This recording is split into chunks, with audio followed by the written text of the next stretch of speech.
Bismillahirrahmanirrahim. Assalamualaikum warahmatullahi wabarakatuh. Alhamdulillahi rabbil alamin. Nahmaduhu wa nasta'inuhu wa nastaghfiruh wa na'udzu billahi min syururi anfusina wa sayyiati a'malina. May yahdihillahu fahuwal muhtadi wa may yudlilhu falan tajida lahu waliyyan mursyida. Asyhadu an la ilaha illallah wahdahu la syarikalah wa asyhadu anna Muhammadan abduhu wa rasuluh wa ba'd. Hadirin ikhwatu iman jemaah Majlis Ta'lim Illiyin, mudah-mudahan Allah Rabbul Ghafur wa Rabbus Syakur senantiasa memberikan ampunan dan juga maghfirahnya untuk kita semua. Ikhwanu fiddin arsadakumullah. Kajian hadis qudsi pada kesempatan ini membahas hadis qudsi nomor 31, 32 dan 33. Halaman 32, 33 dan 34 ya. Di hadis qudsi nomor 31, 32 dan 33. Ketiga hadis qudsi ini secara garis besar itu berbicara tentang keutamaan yang namanya beristighfar ya, atau keutamaan yang namanya bertaubat. Itulah kenapa kita senantiasa dianjurkan untuk memohon ampun kepada Allah Subhanahu wa taala. Nah, di hadis qudsi nomor 31 ini Allah Subhanahu wa taala berfirman, "Inna sesungguhnya abadan ada seorang hamba asoba damba." Asoba itu secara bahasa, secara letterlek ya, itu artinya adalah mengenai ya, atau bisa juga dimaknai melakukan lah. Damban itu dosa. Dosa disebut danbun itu Pak, disebut danbun. Danbun itu kan ekor itu. Itu kan dalam hadis itu bahwa nanti kita di yaumul akhir setelah terjadi peristiwa as-sa'ah gitu ya, dihancurkannya alam semesta, kita ini kan semua terkubur di alam barzah yaitu. Dalam hadis itu dikatakan 40 katanya. Lalu oleh para ulama ditafsirkan bahwa 40 di situ adalah 40.000 tahun. Dengan berdasarkan hadis bahwa satu hari di dunia di akhirat itu sebanding dengan 1000 tahun di dunia. Nah, kita ini akan terkubur di alam barzah itu selama 40.000 tahun. Nah, kemudian setelah itu Allah turunkan hujan gitu. Allah turunkan hujan. Lalu kita akan dibangkitkan oleh Allah dari alam barzah itu. Kemudian Allah tiupkan masing-masing ruh kita itu. Lalu ruh itu masuk ke danbu, danab, ke danab, ke azbud danab. Nah, azbud danab itu artinya tulang ekor gitu, tulang ekor. Nah, ada korelasi antara danbun dosa dengan ekor gitu kan. Ini kenapa dosa itu disebut danbun? Nah, ketika dosa itu disebut danbun, bahkan ada ismun gitu ya, ada khoti'ah, ada sayi'ah gitu. Nah, kalau dosa itu disebut danbun karena dampak buruk ya, atau akibat buruk dari perbuatan dosa itu itu biasanya tidak hanya mengenai seseorang yang melakukan dosa, tapi biasanya dosa tersebut dampak buruknya merembet juga kepada orang-orang yang ada di sekitarnya. Mungkin akan menular, merembet kepada anaknya, kepada istrinya, kepada adik kakaknya, saudaranya. Yang namanya dosa kalau disebut danbun itu kayak ini Pak, kayak gurita lah.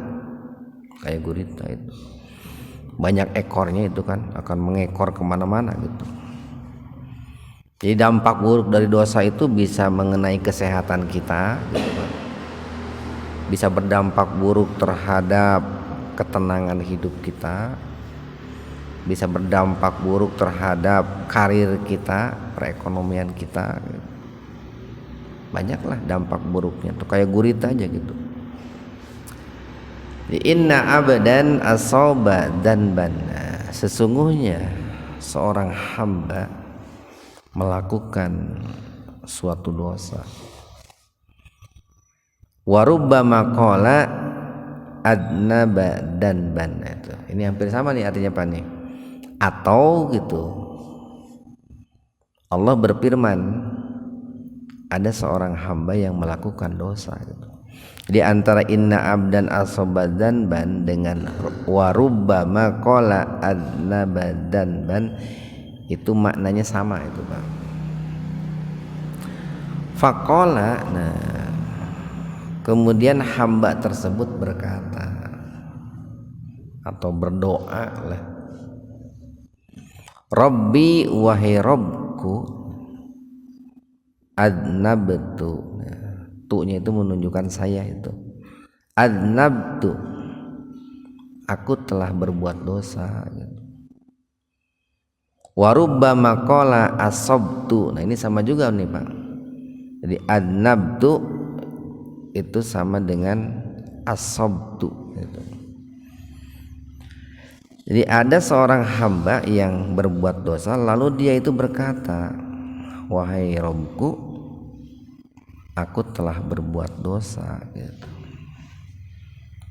Mungkin dia setelah berbuat dosa itu kemudian menyadari akan perbuatan dosanya, atau dia menyesali akan perbuatan dosanya, lalu dia datang menghadap Allah, mungkin dalam kesendirian gitu ya, di malam hari atau setelah sholat, dia curhat kepada Allah gitu. Dia mengadu kepada Allah dengan mengatakan, ya Allah, aku ini telah berbuat dosa gitu. Mungkin disebutin dosanya A, B, C gitu. Kemudian dia memohon kepada Allah, faghfirli, nah, maka ampunilah aku gitu. Ini kan fi'il amr nih, perintah Pak. Kalau dari bawahan ke atasan nih, kita kan hamba nih, Allah itu kan pencipta. Nah kalau dari bawahan ke atasan itu namanya memohon. Kalau dari atasan ke bawah itu namanya memerintahkan gitu. Nah di sini karena ada kita seorang hamba, atau yang berdoa itu adalah seorang hamba kepada Allah, maka di sini biasanya dibubuhi kata memohon, faghfirli, nah, maka mohon ampunilah aku. Faqala, kemudian Allah berfirman, Allah menjawab. Jadi faqala rabbuhu, kemudian Rabbnya itu Allah itu menjawab, a'alima, nah, apakah nih, A-nya itu hamzah istifham ini Pak, pertanyaan ini. Apakah alima mengetahui abdi hambaku, anna bahwasanya lahu robban, dia memiliki seorang rob, yaghfiru yang senantiasa mengampuni ad-danba dosa, wa ya'khudhu bihi. Nah, akhadha ini kata mustarok, ini memiliki beberapa makna. Kalau di sini yang pas itu dimaknai ya'khudhu itu adalah yu'aqabu, menyiksa gitu, menghukum. Wa ya'khudhu bihi, dan menghukum disebabkan oleh perbuatan dosa itu. Jadi kalau digabungkan begini nih, a'alima abdi anna lahu rabban yaghfiru dzamba wa ya'khudhu bihi. Apakah hambaku mengetahui bahwasanya dia memiliki seorang Rabb yang senantiasa mengampuni dosa-dosa dan juga menghukum atau menyiksa dari perbuatan dosanya itu. Nah, ini merupakan sebuah sebuah ungkapan dari Allah atau sebuah pernyataan dari Allah yang menunjukkan betapa bahagianya, betapa gembiranya Allah Subhanahu wa taala ketika ada seorang hamba yang berbuat dosa kemudian dia memohon ampun kepada Allah Subhanahu wa taala. Senang gitu, Pak. Senang. Itu kan saking senangnya itu dalam sebuah hadis diilustrasikan begini nih. Betapa bahagianya, betapa gembiranya Allah ketika ada seorang hamba berdosa lalu mohon ampun. Itu ibarat seorang musafir, Pak. Orang musafir, dia mengendarai seekor kuda atau unta.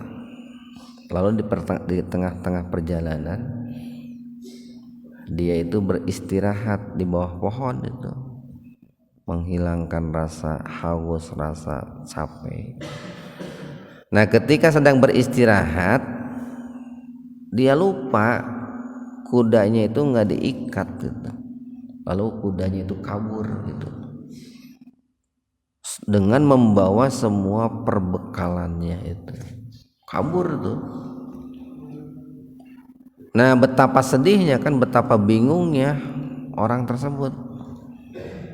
Di tengah-tengah perjalanan jauh ke sana kemari, kudanya kabur, perbekalannya pun ikut dibawa kabur. Lalu kemudian dalam kondisi yang panik gitu lah, sedih, panik, takut mungkin, tiba-tiba kudanya itu balik lagi gitu, datang lagi lengkap dengan bawaannya, dengan bekalnya. Maka betapa bahagianya orang tersebut. Nah, Allah itu lebih bahagia dari itu, Pak, lebih gembira dari itu ketika ada seorang hamba yang berbuat dosa. Itu seorang hamba yang berbuat dosa itu diibaratkan kuda yang kabur itu, Pak.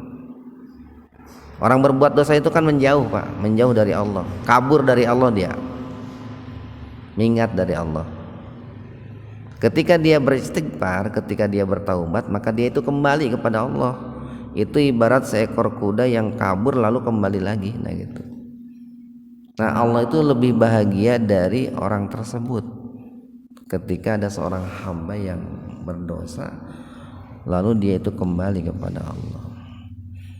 Nah, ketika seorang hamba itu kembali kepada Allah, itu menunjukkan ketika dia istighfar, bertaubat kepada Allah, itu menunjukkan bahwa hamba tersebut alima, tahu, sadar gitu, Pak, bahwa dia itu memiliki Tuhan yang mengampuni dosa gitu, Pak.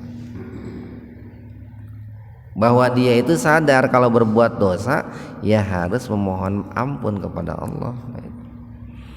Nah, maka saking utamanya yang namanya istighfar, Allah menjawab atau menegaskan ghafartu li abdi, itu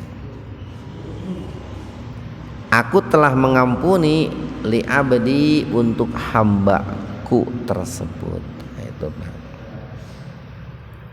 summa kemudian makasa, dia akan tinggal atau ditempatkan masya Allah, itu sesuai dengan kehendak Allah. Maksudnya begini, setelah dia beristighfar, setelah dia beristighfar memohon ampun kepada Allah Subhanahu wa taala, lalu Allah pun mengampuni akan dosa-dosanya, itu tempat berikutnya atau kediaman orang itu berikutnya itu terserah Allah Subhanahu wa taala, sesuai dengan kehendak Allah Subhanahu wa taala, atau tergantung kehendak Allah Subhanahu wa taala. Apakah dia itu akan dakhalal jannah bi ghairi hisab, gitu, masuk surga tanpa dihisab terlebih dahulu, jalan tol gitu,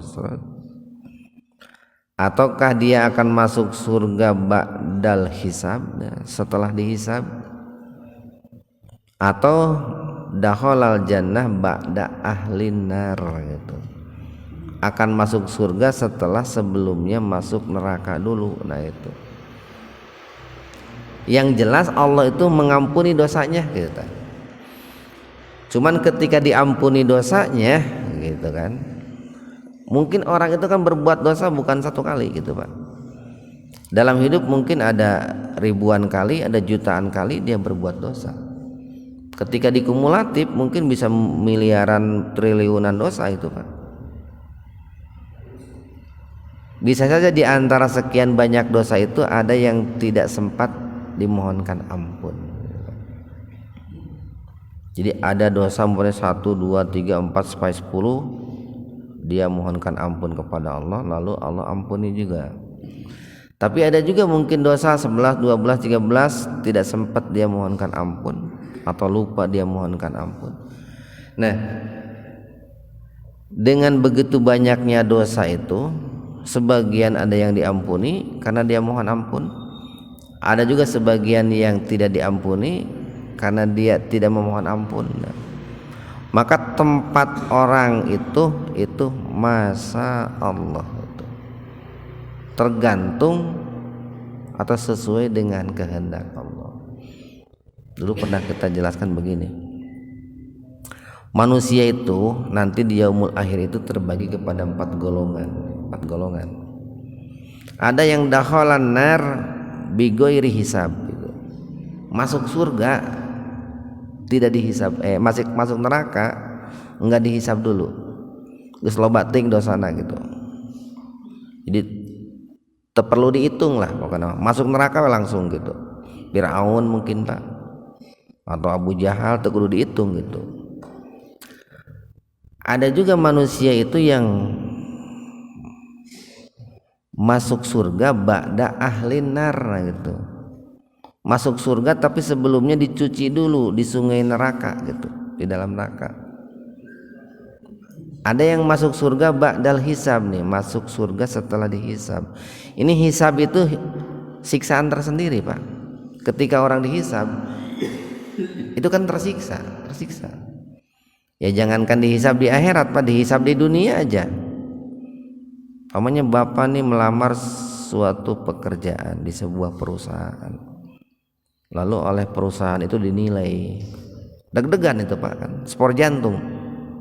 Ada seorang mahasiswa, dia melakukan sidang, gitu, lalu ketika yudisium itu diumumkan hasil sidangnya, deg-degan, gitu, saya lulus enggak gitu kan. Jadi yang namanya dihisab itu siksaan tersendiri itu. Ada juga yang masuk surga bi ghairi hisab, masuk surga tanpa dihitung dulu. Pokoknya mah geus pasti ya teh orang teh masuk surga, tidak perlu dihitung. Nabi Muhammad masuk surga nggak perlu dihisab, itu sudah pasti masuk surga. Nah, untuk hamba yang ini nih, yang sedang dibahas dalam hadis ini, hamba itu dia berbuat dosa, bahkan mungkin sering berbuat dosanya, dia pun beristighfar kepada Allah. Nah, dari sekian banyak dosa yang pernah dia lakukan itu, nanti kan kualitas ampunan yang didapat itu akan berbanding lurus dengan kualitas istighfar yang dia lakukan gitu, Pak. Nggak jauh beda kayak begini kan, dosa itu penyakit, Pak. Penyakit batin, penyakit hati. Itu harus diobati. Diobatinya itu dosisnya harus sesuai dengan dosanya. Kayak kita aja nih sakit fisik, obat yang diberikan oleh dokter itu kan sesuai dengan jenis penyakitnya, dosisnya pun sesuai dengan kadar penyakitnya berat, mungkin harus menginap di rumah sakit. Sangat berat, mungkin harus di kemo lain sebagainya gitu. Nah, begitu pula dosa itu untuk mendapatkan ampunan dari Allah, taubatnya itu bertingkat-tingkat ya, itu. Kalau orang itu berbuat dosanya 10 lalu kualitas taubatnya 7, berarti nutilu belum lunas toh, Pak. Nutilu masih punya hutang 3 dia. Kalau dia berbuat dosa 10 lalu kualitas taubatnya 10, nah baru itu impas. Nah, disinilah kita pentingnya untuk meningkatkan kuantitas dan kualitas istighfar dan taubat kita gitu. Karena kuantitas dan kualitas istighfar dan taubat itu harus selevel dengan dosa yang kita lakukan, Pak. Kita lanjutkan nih. Summa kemudian asoba dan bana au adnaba dan ban. Sama nih artinya apa nih? Kemudian setelah dia itu beristighfar, mohon ampun kepada Allah, orang itu berbuat dosa lagi, Pak. Di waktu yang lain, di hari yang lain, di minggu yang lain berbuat dosa lagi. Mungkin dengan dosa yang sama atau mungkin juga dosa yang berbeda. Dan ngarana berbuat dosa masuk ngeunah gitu, Pak.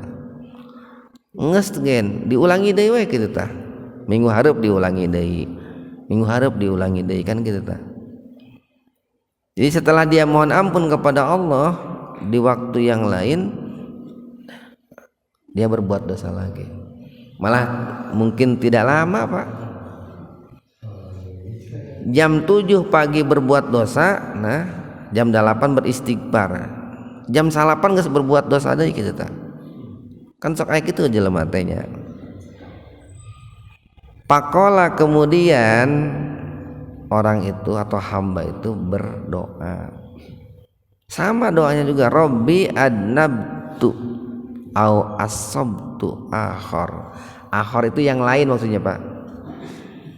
Wahai Rabbku, aku telah berbuat dosa dengan dosa yang lain gitu. Nu tadi mungkin dosanya itu jam 7 pagi. Dosanya itu barangkali memfitnah saudara muslim gitu.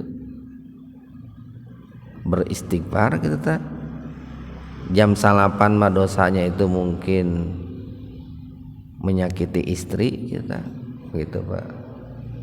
Dosanya dosa yang lain nih. Faghfirhu. Nah, orang itu berdoa lagi, maka ampunilah dosaku yang lain itu gitu. Atau maka ampunilah dosaku yang baru ini gitu. Faqala kemudian Allah menjawab nih, Allah berfirman, A'alima abdi annahu rabban yaghfiru dzanba wa ya'khudhu bihi. Sama dengan yang tadi ini, Pak.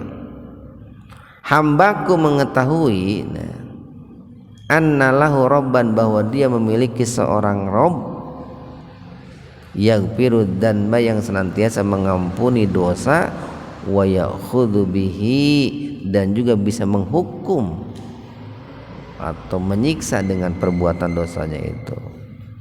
Ghafartu, nah maka aku telah mengampuni li abdi, untuk hambaku tersebut. Summa, kemudian makasa, dia akan tinggal menetap. Masya Allah, itu tergantung Allah Subhanahu wa ta'ala. Summa, kemudian adna badan ban warubbama qala asobadan ban, sama dengan yang tadi Pak nih. Setelah dia berbuat dosa yang kedua kali, berbuat dosa lagi yang ketiga kali itu. Tadi jeung saya ge ngaran berbuat dosa sok ngeuna gitu tah. Mino nang ngaran apa nya? Nya diulang-ulang mah gitu tah. Berbuat dosa satu kali beristighfar. Berbuat dosa kedua kali beristighfar. Berbuat dosa lagi yang ketiga kali gitu tah. Pakola, kemudian orang itu berkata atau berdoa, Rabbi asabtu au qala adnabtu akhar. Ya Allah, aku ini telah berbuat dosa lagi yang lain. Gitu apa? Faghfirhu li, maka ampunilah dosaku yang lain itu, yang baru itu. Jadi kalau dirunut mungkin yang pertama dosanya A, yang kedua B, yang ketiga C, itu. Maka ampunilah dosaku yang C ini gitu. Faqala, kemudian Allah berfirman menjawab, sama jawabannya juga Pak. A'alima abdi anna lahu rabban yaghfiru dzanba wa ya'khudhu bihi. Hambaku menyadari bahwa dia itu memiliki seorang Rabb, dia itu punya Tuhan yang senantiasa mengampuni dosa dan menghukum dengan dosanya itu. Jadi begini nih, ketika seorang hamba itu memohon ampun kepada Allah setelah dia berbuat dosa, itu sebuah pertanda, satu, hamba tersebut yakin bahwa dia itu punya Allah gitu Pak. Dia yakin bahwa dia itu sudah mengkhianati Allah gitu Pak.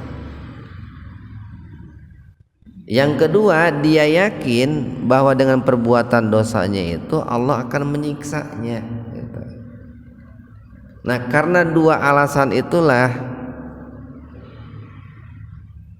karena yakin bahwa Allah itu selalu mengampuni dosa, karena yakin bahwa Allah itu bisa menghukum dosa, lalu dia beristighfar kepada Allah. Nah, dengan dua alasan tadi, maka Allah itu mengampuni dosa orang itu. Ini kan luar biasa nih Pak nih, betapa luasnya rahmat Allah itu Pak. Ghafartu li abdi salasan, lalu aku mengampuni hambaku itu salasan, 3 kali atau sebanyak 3 kali. Fal ya'mal masa'a, nah itu, maka berbuatlah atau bertindaklah apa yang dia suka. Nah, ini hadis ini memberikan sebuah gambaran begini Pak. Kalau kita kaitkan dengan hadis yang lain nih Pak, saking betapa gembiranya Allah ketika ada seorang hamba berbuat dosa. Sampai kan dikatakan dalam sebuah hadis itu begini, seandainya di dunia ini gitu Pak, seluruh manusia itu baik Pak, seluruh manusia di dunia nih tidak ada yang berbuat dosa, tidak ada satupun orang yang berbuat dosa di dunia, maka Allah akan mengganti dengan kaum yang lain Pak. Seperti halnya seandainya di dunia ini semuanya manusia itu berbuat dosa, maka Allah akan ganti dengan kaum yang lain gitu. Kenapa ketika seluruh manusia di bumi ini tidak berbuat dosa, Allah ganti dengan kaum yang lain? Kalau semuanya baik nggak ada ujian Pak. Nih pamannya nih, di dunia ini semuanya orang baik, buat Bapak nggak ada ujian itu. Justru dengan adanya orang-orang yang tidak baik itu ujian untuk keimanan kita Pak. Dengan adanya orang-orang yang tidak baik itu, itulah dakwah bagi kita gitu. Coba dulu di zaman Nabi Musa, kalau nggak ada Fir'aun, itu Nabi Musa dakwahnya kemana itu? Di zaman Nabi Muhammad, kalau nggak ada Abu Jahal, Abu Lahab, dakwahnya kemana itu? Nah maka dalam kehidupan dunia ini manusia pasti akan berpasang-pasangan Pak. Ada orang yang ahlu tauhid, ada yang ahlu syirki, ada yang ahli taat, ada yang ahli maksiat gitu Pak. Itu kan selalu berpasang-pasangan. Dan ketika orang itu berbuat dosa, maka di situ dat Allah yang maha ghafar, yang maha ghafur, oleh orang-orang yang senantiasa beristighfar kepada Allah, itu akan senantiasa disebut, senantiasa disebut. Tapi bukan berarti ini hadis ini jangan dipahami, wah kalau begitu mah tuh orang teh cuang berbuat dosa we gitu. Amin beristighfar kepada Allah lalu Allah merasa gembira. Ya jangan dipahami seperti itu Pak. Ini mah kalau nih kita itu berbuat dosa, maka kita jangan putus asa dari rahmat Allah. Kemudian yang kedua, kita jangan membiarkan dosa berlarut-larut. Ya harus segera dibersihkan Pak. Dibersihkannya itu dengan cara istighfar, dengan cara bertaubat. Dan harus yakin ketika beristighfar dan bertaubat itu, nah kalau dipenuhi segala macam syaratnya Pak, Allah insya Allah akan mengampuni dosa-dosa kita. 32 nih.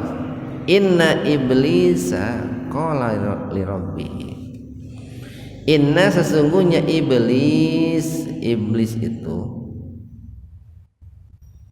dia disebut iblis, iblis ablasa itu putus asa Pak. Jadi iblis itu disebut iblis karena dia makhluk Allah yang putus asa dari rahmat Allah.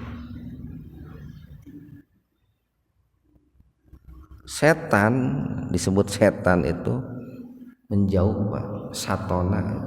Satona itu menjauh dari kebenaran, menjauh dari Allah itu. Nah iblis itu adalah abas syaiton itu, bapaknya nenek moyangnya setan. Jadi inna iblisa qala li rabbih, sesungguhnya iblis itu berkata li rabbih kepada Tuhannya, kepada Allah Pak. Ini merupakan sumpah iblis nih. Bi izzatika, dengan keperkasaanmu. Atau kalau dilengkapi begini, wahai Rabbku dengan keperkasaanmu gitu. Wa jalalika, dan juga dengan kemahaagunganmu. La abrahu ugwi bani Adam, aku akan selalu menyesatkan anak Adam. Madamatil arwah fihim, selama anak Adam itu memiliki arwah, ruh dalam dirinya. Maksudnya selama anak Adam itu hidup. Ini sumpah iblis nih, deklarasi iblis Pak nih. Jadi iblis itu sudah mendeklarasikan diri bahwa sepanjang hidupnya itu akan berusaha keras untuk menyesatkan kita anak cucu Adam. Mestinya oleh kita diimbangi itu Pak. Kita pun harus mendeklarasikan diri untuk melawan iblis sepanjang hayat di kandung badan. Cuman beda Pak ya. Kalau iblis mah nggak ada istirahatnya menggoda kita gitu. Kalau kita banyak istirahatnya melawan godaan iblis itu terlebih-lebih Pak kalau sedang sakaratul maut Pak, orang sedang sakaratul maut itu iblis itu yang dikirimkan itu iblis yang paling hebat itu Pak, setan yang paling kuat itu ketika orang sakaratul maut. Sementara orang yang sakaratul maut dalam kondisi yang sangat lemah Pak. Nah, padahal tong boro-boro menghadapi setan yang paling kuat, menghadapi setan yang paling lemah saja kita manusia kadang kalah gitu. Nah, kenapa kok saat sakaratul maut setan yang dikirim itu setan yang kuat? Ini kan babak final ini Pak, final. Apakah orang ini akan husnul khotimah atau suul khotimah? Oleh setan nggak disia-siakan ini. Jadi setan yang ini Pak, level lagi, wah level seberapa? Faqalallahu, nah kemudian Allah menjawab tantangan iblis nih. Fabi izzati, nah maka demi kebesaranku, keperkasaanku, wa jalali dan demi keagunganku, la abrahu, sungguh aku akan selalu agfirulahum, mengampuni mereka anak cucu Adam, mastagfaruni. Syaratnya ini nih Pak nih, selama hambaku anak cucu Adam itu mohon ampun kepada Allah gitu, kepadaku. Jadi ada apa nih? Ada sebuah isyarat kuat di sini bahwa ampunan yang Allah berikan itu akan berbanding lurus dengan usaha ikhtiar hamba tersebut. Ayeuna orang berbuat dosa gitu, lalu tidak mohon ampun kepada Allah, kemudian dia itu ingin mendapatkan ampunan, ya hese atuh Pak, hese. Orang itu kalau melihat kalimat ini nih, orang itu akan mendapatkan ampunan dari Allah, mastagfaruni, selama orang itu memohon ampun kepada Allah. Jadi kalau begini Bapak, kalau ini seorang bapak biasanya seorang bapak itu senang kalau dijadikan sandaran oleh anaknya gitu Pak. Jadi anak itu umpamanya nih ada masalah, curhat ke bapak, seneng gitu bapak itu, punya kebutuhan minta ke bapak atau cerita ke bapak, itu biasanya bapaknya itu seneng gitu, ketimbang budak tehnya aya masalah kabur gitu, aya kesulitan kabur gitu. Itu kan beda, orang ayah itu kan beda.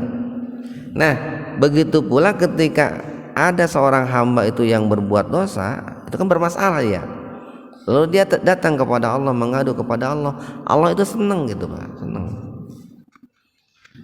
Nah saking senengnya Pak, kemudian dia mohon ampun kepada Allah. Dengan mohon ampunnya itulah potensi untuk mendapatkan ampunan dari Allah itu besar Pak. 33 nih yang terakhir. Syahidtu aliyan, syahidtu aliyan, aku menyaksikan. Ini seorang sahabat nih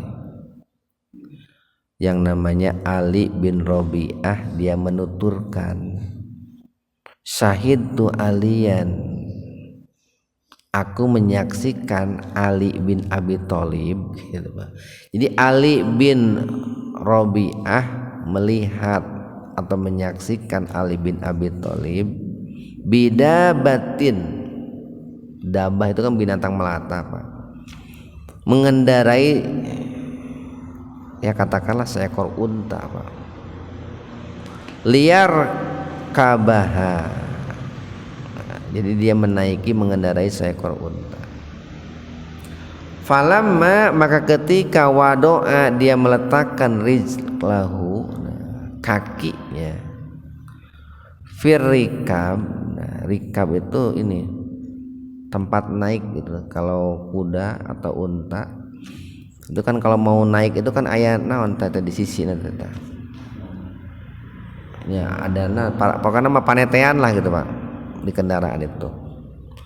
Qala, kemudian Ali itu pada saat kakinya meletakkan kakinya di tempat naiknya itu membaca doa Bismillahi, dengan nama Allah. Falamma, maka ketika istawa, dia duduk, ala dohriha, di atas punggungnya, qala alhamdulillah, segala puji bagi Allah. Nah ini Pak nih, ketika orang itu mengucapkan bismillah itu pada saat naik mobil lah umpamanya Pak, kemudian ketika duduk alhamdulillah itu ucapan itu menunjukkan bahwa orang itu yakin betul bahwa dirinya itu punya Allah Pak, punya Allah. Dia yakin betul bahwa dirinya bisa menaiki kendaraan itu karena Allah. Dia yakin betul bahwa yang akan memberikan keselamatan dan tidak selama perjalanan itu adalah Allah. Maka dengan ucapan itu Pak, dengan ucapan itu jaminan perlindungan dari Allah itu besar, itu besar. Makanya nih ketika naik kendaraan itu nih ada doa nih, surat apa nih yang di bawah nih, surat Az-Zukhruf itu Pak. Ini bagus dihafalin nih. Subhanalladzi sakhkhara lana hadza wa ma kunna lahu muqrinin wa inna ila rabbina lamunqalibun. Itu Pak. Maha suci Allah yang telah menjinakkan kendaraan ini untuk kami gitu. Wa ma kunna lahu muqrinin, yang mana sebelumnya kendaraan ini tidak bisa kami jinakkan. Coba ieu apa lamun teu dijinakeun ku Allah eta kumaha lamun kuda teh ngamuk gitu ya. Unta teh kabur ngamuk gitu. Binatang segede gitu, ya segede gitu. Itu bisa dijinakan oleh kita yang segede gini gitu Pak. Kan kuda jeung urang teh gede keneh kuda tuh Pak. Tapi jinak ke urang, nah siapa yang menjinakan itu? Itu kan Allah. Nah ketika kita naik kuda atau duduk di atas kuda kemudian kita menyebut nama Allah baik dengan bismillah ataupun alhamdulillah, maka itu pada saat itu kita itu sedang mengagungkan Allah dan betapa bahagianya Allah. Maka Allah berikan jaminan itu. Sama sebetulnya nih, substansinya sama dengan hadis yang tadi. Kalau hadis yang tadi orang berbuat dosa lalu dia beristighfar, itu sebuah pertanda bahwa dia sadar dia itu punya Allah gitu. Kalau orang naik kendaraan kemudian dia baca bismillah dan alhamdulillah, itu pun dia sadar bahwa yang memberikan jaminan keselamatan itu Allah itu Pak. Summa, kemudian qala, berkata alhamdulillah salah samarot. Summa qala Allahu akbar salah samarot. Kemudian dia berkata alhamdulillah 3 kali, Allahu akbar 3 kali. Nah bisa juga Pak doa naik kendaraan itu begini, alhamdulillah alhamdulillah alhamdulillah. Bisa juga naik kendaraan itu Allahu akbar Allahu akbar Allahu akbar. Atau digabung Pak, digabung bismillahirrahmanirrahim, alhamdulillah alhamdulillah alhamdulillah, Allahu akbar Allahu akbar Allahu akbar, subhanalladzi sakhkhara lana hadza wa ma kunna lahu muqrinin wa inna ila rabbina lamunqalibun. Jadi begitu naik sampai duduk di kendaraannya tonggokannya tel musik Pak, bacalah doa gitulah, atau muter naon tilawah naon gitu tah, muratal gitu. Ini mah langsung joget dangdut gitu. Kita lanjutkan nih. Subhanaka inni dalamtu nafsi faghfirli fa innahu la yaghfirud dzunuba illa anta. Nah, ini cocoknya nih hadis yang ini nih. Ini dengan yang tadi, Pak. Dengan istighfar nih. Subhanaka maha suci engkau, inni sesungguhnya aku dalamtu telah berbuat dolim nafsiku terhadap diriku. Faghfirli maka ampunilah aku, fa innahu karena sesungguhnya la yaghfirud dzunuba tidak ada yang bisa mengampuni dosa illa anta. Nah, jadi ketika beristighfar nih Pak, orang berbuat dosa lalu beristighfar astagfirullah astagfirullah astagfirullah seberapa kali ya Pak. Semakin banyak semakin bagus Pak, semakin sering semakin bagus. Itu kan dzikir bebas itu Pak, tidak ada ikatan atau batasan berapa kali.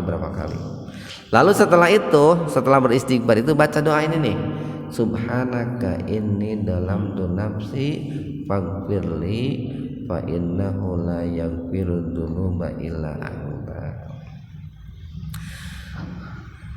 Summa dohika pakila ya amiral mu'minin.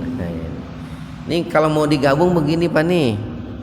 Jadi Ali bin Robi'ah itu menuturkan suatu hari beliau pernah melihat Ali bin Abi Thalib naik sebuah kendaraan. Pada saat naik kendaraan, pada saat kakinya menginjakkan tempat naik baca bismillah. Pada saat duduk dia mengucapkan alhamdulillah.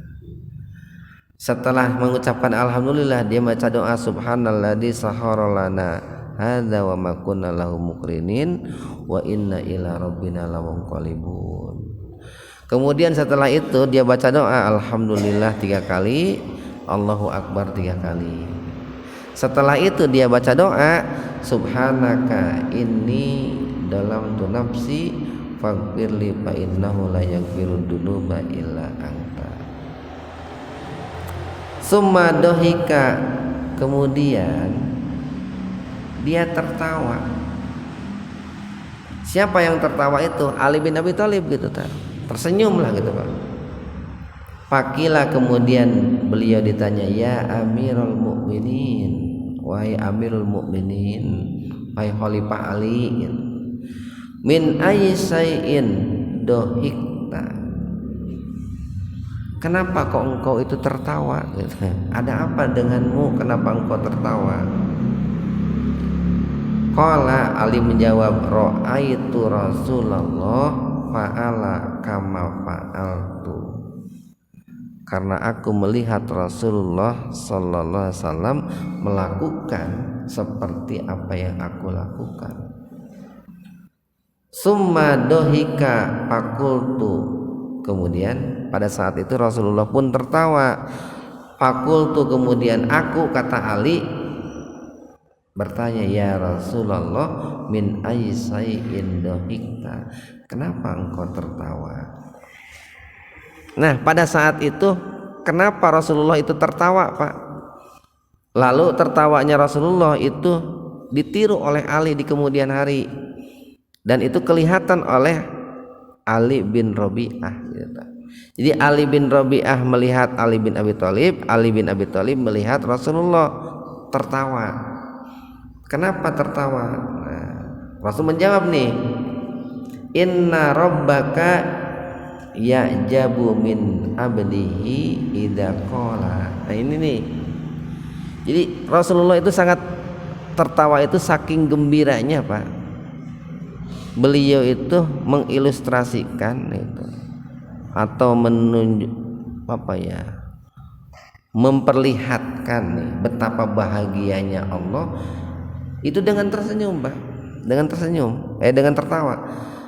Beliau mengatakan begini nih, sesungguhnya Allah ya'jabu, merasa kagum Pak, kagum min abdihi, dari hambanya, idza qala, apabila hamba itu berkata, ighfirli dunubi, ya'lamu annahu la yaghfiru dzunuba ghairi. Itu.